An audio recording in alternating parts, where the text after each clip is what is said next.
বাংলাদেশ, বৈষম্যহীন বাংলাদেশ, ইনসাফের বাংলাদেশ।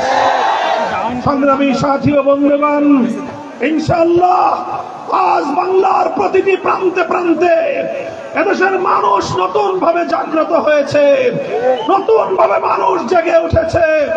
আমি আজ কলমকান্দার এই বিশাল জনসমুদ্রের কাছে জিজ্ঞাসা করতে চাই, ইনশাআল্লাহ ইসলামকে রাষ্ট্র ক্ষমতায় প্রতিষ্ঠিত করবার জন্য, আল্লাহর জমিনে আল্লাহর বিধানের বিজয় প্রতিষ্ঠার জন্য, খেলাফত ব্যবস্থা কায়েম করবার জন্য আপনারা হাতে হাত রেখে সকল জুলুম, বৈষম্য, স্বৈরতন্ত্রের বিরুদ্ধে রাজপথে আপনারা ঐক্য গড়ে তুলবেন ইনশাআল্লাহ। সংগ্রামী সাথী ও বন্ধুগণ, আমরা পরিষ্কার ভাষায় বলতে চাই, হাজার হাজার মানুষ খুন হয়েছে, গুম হয়েছে, অসংখ্য অগণিত মায়ের কোল খালি হয়েছে।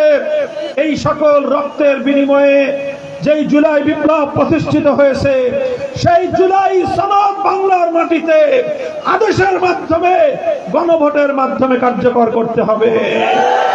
তারপর জুলাই সনদ গণভোট এর মাধ্যমে কার্যকর হওয়ার পর জাতীয় সংসদ নির্বাচন অনুষ্ঠিত হবে। সেই জুলাই সনদের ভিত্তিতেই হবে ত্রয়োদশ জাতীয় সংসদ নির্বাচন।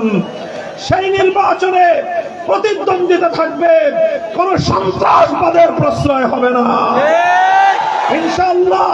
লুটেরা, সন্ত্রাসী, চাঁদাবাজি, দেশ বিরোধী অপশক্তি, যারা দেশ থেকে সম্পদ লুটপাট করে বিদেশে বেগম পাড়া করে, ওই সকল অপশক্তিকে আমরা ঐক্যবদ্ধভাবে প্রতিহত করব ইনশাআল্লাহ।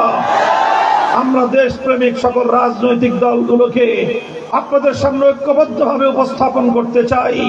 আমি আমার পক্ষ থেকে আপনাদের গণমানুষের জননন্দিত নেতা জনাব গোলাম রব্বানী সাহেবকে সালাম দেওয়ার জন্য আমি অনুরোধ করছি।